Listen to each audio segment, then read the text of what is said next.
Friends,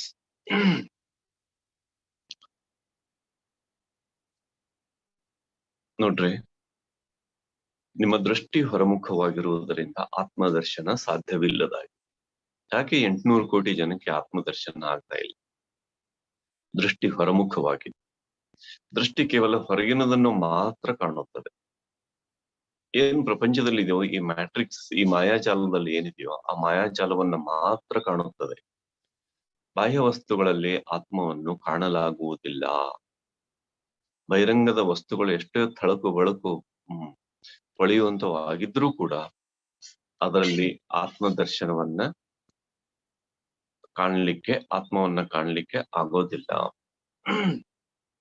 ಅದಕ್ಕೇನ್ ಮಾಡಿ, ಅಂತರ್ಮುಖಿಗಳಾಗಿ ಒಳಗೆ ಮುಳುಗಿ ಬಿಡಿ. ಈಗ ಇದಾರ ನೋಡ್ರಿ ನಮ್ ಜೊತೆಗೆ ಕುಂತವ್ರು, ಇನ್ನೂ ಕಣ್ ತೆಗೆದಿಲ್ಲ, ಒಳಗಡೆ ಸುಮ್ಮನೆ ಮುಳುಗಿಬಿಟ್ಟಿದ್ದಾರೆ.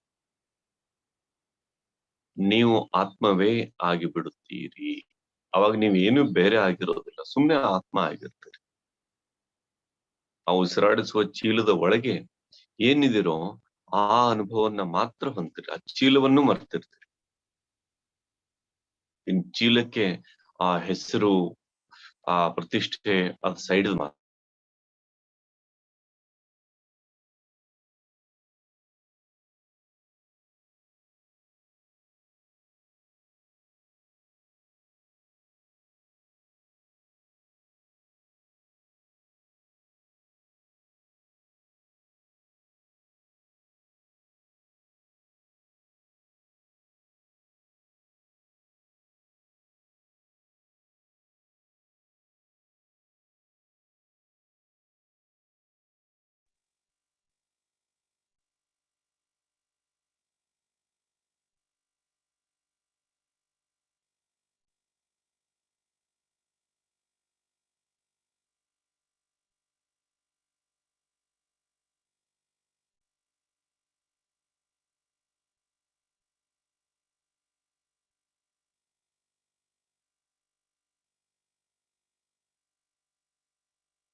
ನೆಕ್ಸ್ಟ್ ತಗೊಳ್ಳಿ.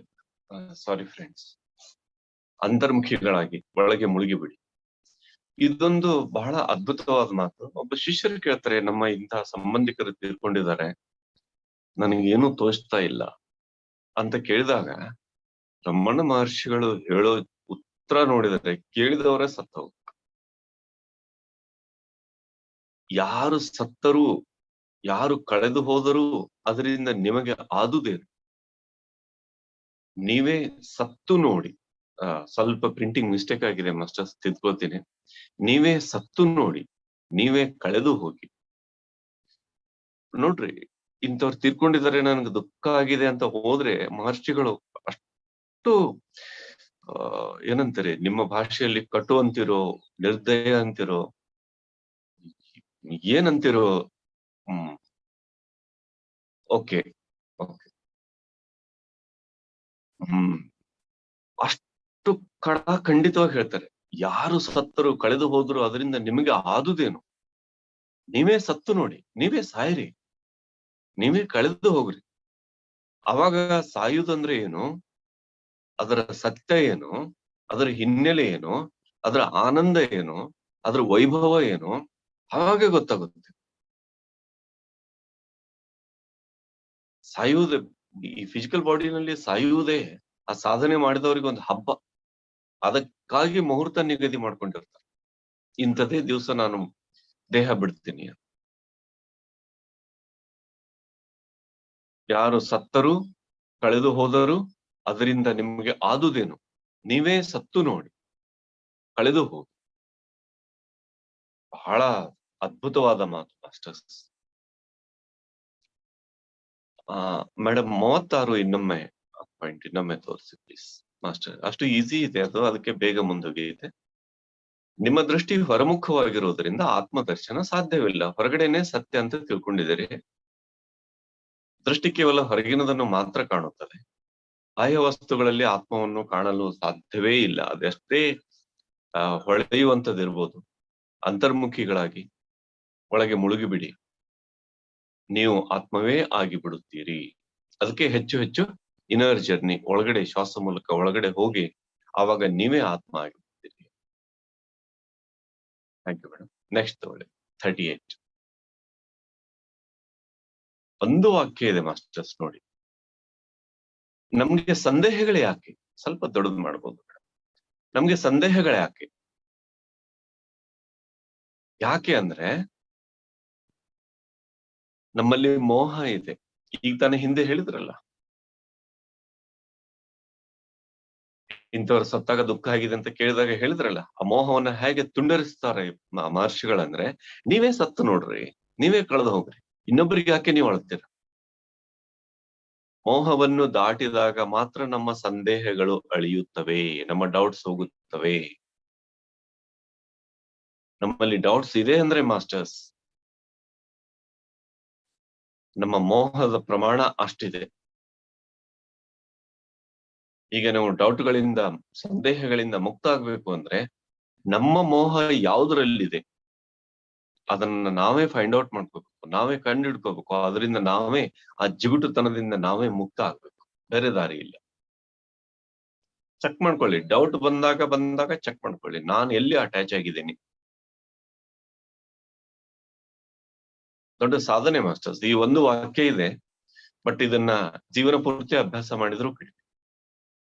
ಎಲ್ಲೆಲ್ಲಿ ನಮಗೆ ಮೋಹ ಇದೆ ಅದನ್ನ ತುಂಡರಿಸೋ ಕೆಪಾಸಿಟಿ ನಮ್ಗಿದೆಯಾ, ಸಾಮರ್ಥ್ಯ ನಮ್ಗಿದೆಯಾ, ಅದರಿಂದ ಮುಕ್ತ ಆಗೋ ಸಾಮರ್ಥ್ಯ ಇದೆಯಾ? ಚೆಕ್ ಮಾಡ್ಕೊಳ್ಳಿ. ಆ ಹಿಂದಿನ ಮಾತನ್ನ ನೆನಪು ಮಾಡ್ಕೊಳ್ಳಿ. ಯಾರ ಸತ್ರು ಕಳೆದು ಹೋದ್ರು ನಮಗೇನು, ಅದರಿಂದ ನಿಮಗೆ ಆಗಬೇಕಾದದೇ. ನಾವೇ ಸತ್ತಾಗ ಗೊತ್ತಾಗುತ್ತೆ ಆ ಸತ್ಯ. ಅವಾಗ ಮೋಹವು ಸತ್ತು ಹೋಗುತ್ತೆ. ನಾವು ಸತ್ತಾಗ ಮೋಹವೂ ಸತ್ತು ಹೋಗುತ್ತೆ. ನಮ್ಮಲ್ಲಿ ನಾವು ಕಳೆದು ಹೋದಾಗ ಆ ಮೋಹವೂ ಕಳೆದು ಹೋಗುತ್ತೆ. ಇದನ್ನ ಎಷ್ಟು ಅಭ್ಯಾಸ ಮಾಡಿದ್ರು ಕಡಿಮೆ ಮಾಸ್ಟರ್ಸ್. ವಾಕ್ಯ ಒಂದೇ ಇದೆ, ಆದ್ರೆ ಈ ಇಡೀ ಜೀವನ ಇದಕ್ಕೆ ಬೇಕು. ಫಾಸ್ಟ್ ಹೋಗ್ತಾ ಇದೀವಿ ಅಂತ ನಿಮ್ಗೆ ಅನಿಸ್ತಾ ಇದೆ. ಅಭ್ಯಾಸ ಅಭ್ಯಾಸ ಅಭ್ಯಾಸ, ಅದ್ ಬಿಟ್ರೆ ಬೇರೆ ಏನಿಲ್ಲ masters. How it is possible? We are in ಸಂಸಾರ. ಯಾಕೆ ಪತ್ರಿ ಸರ್ ಸಂಸಾರದಲ್ಲಿಲ್ಲ? ನಾವು ಸಂಸಾರದಲ್ಲಿಲ್ಲ? ನೀವು ಒಬ್ರೇನಾ? ಯಾರು ಸಂಬಂಧಿಕರು ಸತ್ರು ಟಾಟಾ. ನಾನು ಧ್ಯಾನಕ್ಕೆ ಬರೋಕ್ಕಿಂತ ಮುಂಚೆ ದುಃಖ ಪಡ್ತಿದ್ದೆ, ಹೇಳಿದ್ನಲ್ಲ ನಿಮ್ಗೆ. ನಾನು ಜ್ಞಾನೋದಯ ಬಂದಿದ್ಮೇಲೆ ನನ್ನ ತಮ್ಮ ಬಾಡಿ ವೇಕೇಟ್ ಮಾಡ್ಬೇಕಾದ್ರೆ ಅವನ ಬಾಡಿ ವೇಕೇಟ್ ಮಾಡೋದಕ್ಕೆ ನಾನೇ ಹೆಲ್ಪ್ ಮಾಡಿದೆ. ಅಷ್ಟು ಆತ ಎಲ್ಲೆಲ್ಲೋ ಏನೇನೋ ಕಾರಣದಿಂದ ಅವನು ಮೋಹದಿಂದ ಅಟ್ಯಾಚ್ ಆಗಿದ್ದ. ಅವನ್ನ ಡಿಟ್ಯಾಚ್ ಮಾಡೋದಕ್ಕೆ ನಾನೇ ಹೆಲ್ಪ್ ಮಾಡಿದೆ. ಬಾಡಿ ವೇಕೇಟ್ ಮಾಡೋದಕ್ಕೆ ನಾನೇ ಹೆಲ್ಪ್ ಮಾಡಿದೆ. ಬಾಡಿ ವೇಕೇಟ್ ಮಾಡಿದ್ಮೇಲೆ ಜಸ್ಟ್ ನಾನು ಧ್ಯಾನದಿಂದ ಕಣ್ ತೆಗೆದು ಎದ್ದೆ, ಅವಾಗ ಫೋನ್ ಬಂತು, ಹೀಗಾಗಿದೆ, ನಿನ್ ತಮ್ಮ ಬಾಡಿ ವೇಕೇಟ್ ಮಾಡಿದ. ಆಯ್ತು ಬಂದೆ ಅಂತ ಹೇಳಿ. ಮೋಹವನ್ನು ದಾಟಿದಾಗ ಇದು ಸಾಧ್ಯವಾಗುತ್ತದೆ ಮೇಡಮ್. ನಾವು ಕೂಡ ಸಂಸಾರದಲ್ಲಿ ಇದೀವಿ, ನಾವೇನು ಹಿಮಾಲಯಕ್ಕೆ ಹೋಗಿಲ್ಲ.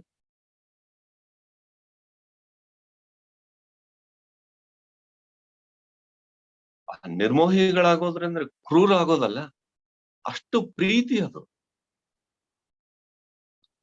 ಆತನನ್ನ ಆ ದುಃಖದಿಂದ ಮುಕ್ತ ಮಾಡೋದಕ್ಕೆ ಸಹಾಯ ಮಾಡೋದು ಅಂದ್ರೆ ಅಷ್ಟು ಪ್ರೀತಿ ಅದು. ಅಲ್ಲಿ ಹಬ್ಬ ಇದೆ, ಬಾಡಿ ವೆಕೇಟ್ ಮಾಡಿದ್ಮೇಲೆ ಸೆಲೆಬ್ರೇಷನ್ ಇದೆ. ನೀವೀ ಬಾಡಿನಲ್ಲಿ ಇನ್ನಷ್ಟಿದ್ದು ಇದ್ರಲ್ಲೇ ಇರ್ಬೇಕು ಅಂತ ನಿಮ್ದು, ಇದನ್ನ ಬಿಟ್ಟು ನೋಡಿ ಅಂತ ವೈಭವ ಇದೆ. ಅದಕ್ಕೆ ಆ ಹಿಂದಿನ ವಾಕ್ಯ 37ನೇ ಪಾಯಿಂಟ್, ನೀವೇ ಸತ್ತು ನೋಡಿ ಆವಾಗ ಗೊತ್ತಾಗುತ್ತೆ ಅದ್ರ ವೈಭವ.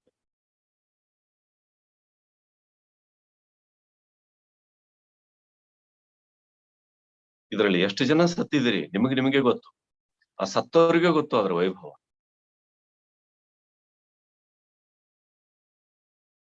ನಾನ್ ಸತ್ತಿದ್ದೀನಿ, ನನಗ್ ಗೊತ್ತಿದೆ ಅದ್ರ ಎಲ್ಲದಕ್ಕೂ ಸತ್ತಿದ್ದೀನಿ. ಅದ್ರ ವೈಭವ ಗೊತ್ತಿದೆ ನನಗೆ. ಅದರ ಅರ್ಥ ನಾನು ಕ್ರೂರಿ ಅಲ್ಲ.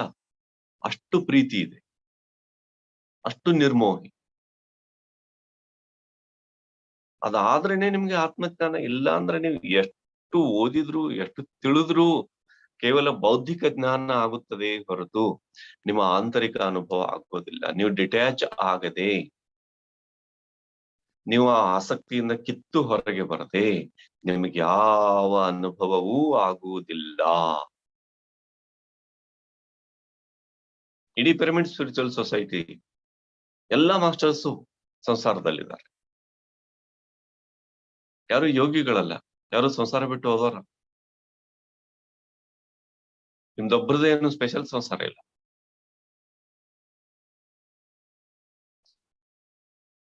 ಸಾಧ್ಯವಾದಷ್ಟು ಈ ಆಸಕ್ತಿಯಿಂದ, ಈ ಅಟ್ಯಾಚ್ಮೆಂಟ್ ನಿಂದ ಮುಕ್ತರಾಗಿ, ಆವಾಗ ನಿಮ್ ಸಂದೇಹಗಳೆಲ್ಲ ಬಿದ್ದು, ಆವಾಗ ಆ ಸತ್ತು ಹೋಗುವ ವೈಭವ ಗೊತ್ತಾಗುತ್ತೆ. Madam next please.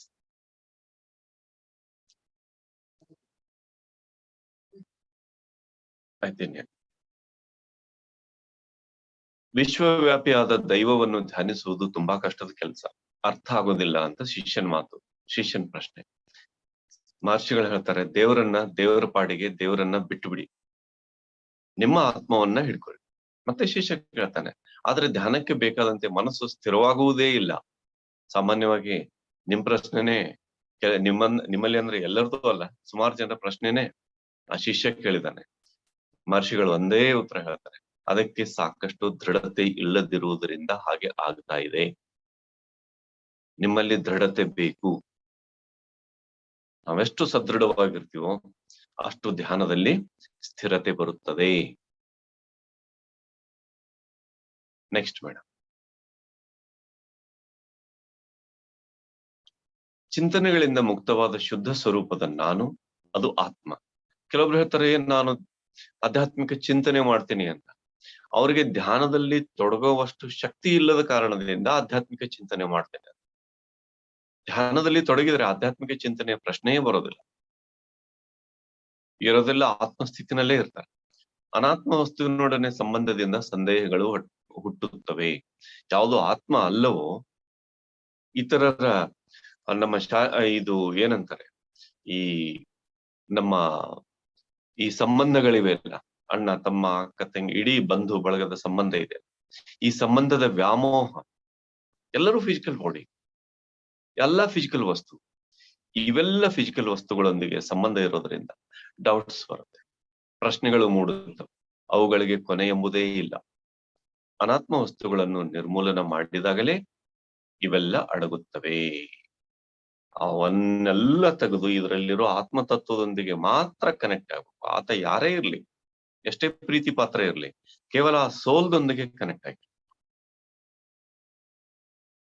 ನಮ್ಗೆ ಏನೇನು ಸಂಬಂಧ ಇಲ್ಲ ಅವರ ಫಿಸಿಕಲ್ ಬಾಡಿ.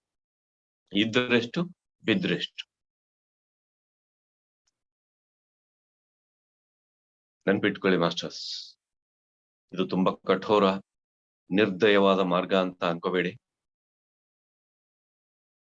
ಬಹಳ ಪ್ರೀತಿ ಇದ್ದಾಗ ಮಾತ್ರ ಈ ಕಠೋರತೆ, ಇಲ್ಲಾಂದ್ರೆ ಕೃಷ್ಣನಿಗೆ ಮಹಾಕ್ರೂರಿ ಅನ್ಬೇಕಾಗ್ತದೆ. ನೆನ್ಪಿಟ್ಕೊಳ್ರಿ. Thank you masters, thank you madam. ಇವತ್ತು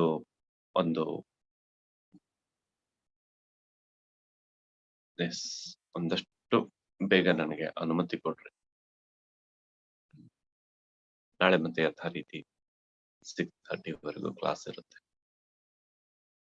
ನಿಮ್ಮ ಅನುಮತಿಯೊಂದಿಗೆ ಇವತ್ತಿನ ಕ್ಲಾಸ್ ಅನ್ನ ಇಷ್ಟಕ್ಕೆ ನಿಲ್ಲಿಸ್ತಾ ಇದ್ದೀನಿ. ಇವತ್ತು ಒಂದು ವಾಕ್ಯ, ಇವತ್ತು ಪ್ರತಿನಿತ್ಯ ನಮ್ ಜೊತೆಗೆ ಧ್ಯಾನ ಮಾಡ್ತಾ ಇರುವಂತ ಒಬ್ಬ ಮಾಸ್ಟರ್ ಇವತ್ತು ಹೋಸ್ಟ್ ಆಗಿ ಪ್ರಮೋಟ್ ಆಗಿದ್ದಾರೆ, ಸೇವೆಯಲ್ಲಿ ತೊಡಗಿಸ್ಕೊಂಡಿದ್ದಾರೆ. Rekha madam, please will you come on screen please? It's okay, sir. ಒಂದು ನಮ್ಮ ಚಪ್ಪಾಳೆ ತಗೊಂಡೋಗಿ. ರೆಗ್ಯುಲರ್ ನಮ್ಮ ಜೊತೆಗೆ ಧ್ಯಾನ ಮಾಡ್ತಾ ಇರುವಂತ ಮಾಸ್ಟರ್ ಇವತ್ತು ಸರ್ವಿಸ್ ಪಾರ್ಟಿಗೆ ಹೋಗಿದ್ದಾರೆ. ಅಲ್ಲಿ ಹೋಸ್ಟ್ ಆಗಿ ಸರ್ವಿಸ್ ಕೊಡ್ತಾ ಇದ್ದಾರೆ masters. Madam, will you come on the screen please, otherwise accept our class. ಎಲ್ಲರಿಗೂ ನೀವೇ ಅನ್ಮ್ಯೂಟ್ ಮಾಡಿಬಿಡಿ. Thank you madam, thank you so much. ಎಲ್ಲರಿಗೂ ನೀವೇ ಅನ್ಮ್ಯೂಟ್ ಮಾಡಿ. ನಿಮ್ಮ ಕ್ಲಾಸ್ ಅನ್ನ ನೀವೇ ತಗೋಬೇಕು ಅಂದ್ರೆ ನೀವೇ ನಮ್ಮನ್ನ ಅನ್ಮ್ಯೂಟ್ ಮಾಡ್ಬೇಕು ಎಲ್ಲರೂ. ಮಾಸ್ಟರ್ಸ್ ಪ್ಲೀಸ್ ಮೇಡಮ್ ಅವರು.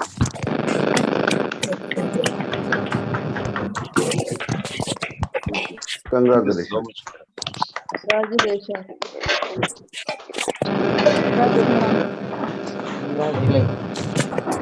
Nice sir, very nice.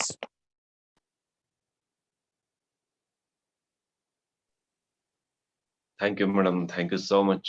Masters ಇನ್ನೂ ಇದ್ದಾರೆ ಮಾಸ್ಟರ್ಸ್ ಇದೇ ರೀತಿ ಸೇವೆ ಕೊಡೋದಕ್ಕೆ. ನಿಮ್ಮಲ್ಲಿ ಇನ್ನು ಬೇರೆ ಯಾರಾದ್ರೂ ಈ ರೀತಿ ನಾವು ಕಲ್ಕೊಂಡು ನಾವು ಸರ್ವಿಸ್ ಕೊಡ್ತೀವಿ ಅಂತ ಇಷ್ಟ ಇದ್ರೆ ಒಂದು ಮೆಸೇಜ್ ಹಾಕಿ. ಈಗ ರೇಖಾ ಮೇಡಮ್ ಆರಂಭಿಸಿದ ಅಭಿಯಾನ ಇನ್ನೊಂದಷ್ಟು ಟೀಮ್ ಅನ್ನು ಕ್ರಿಯೇಟ್ ಮಾಡ್ಲಿ ಅಂತ ನಾವು ಶುಭಾಶಯ ಕೋರೋಣ. Madam, thank you so much. ನಮ್ಮ ಶುಭಾಶಯಗಳನ್ನು ಸ್ವೀಕರಿಸಿ. ಹಾರ್ದಿಕ ಕೃತಜ್ಞತೆಗಳು ನಿಮ್ಗೆ, ಹಾರ್ದಿಕ ಶುಭಾಶಯಗಳು ನಿಮ್ಗೆ, ಹಾರ್ದಿಕ ಧನ್ಯವಾದಗಳು. Thank you, thank you masters. Thank you so much. Please ನಾಳೆ ಮತ್ತೆ ಭೇಟಿಯಾಗೋಣ ಇನ್ನೊಂದಷ್ಟು ಧ್ಯಾನದೊಂದಿಗೆ, ಇನ್ನೊಂದಷ್ಟು ಆಳವಾದ ಸ್ಥಿತಿ ಪ್ರಶಾಂತತೆಯೊಂದಿಗೆ. Thank you, thank you madam. May close the session.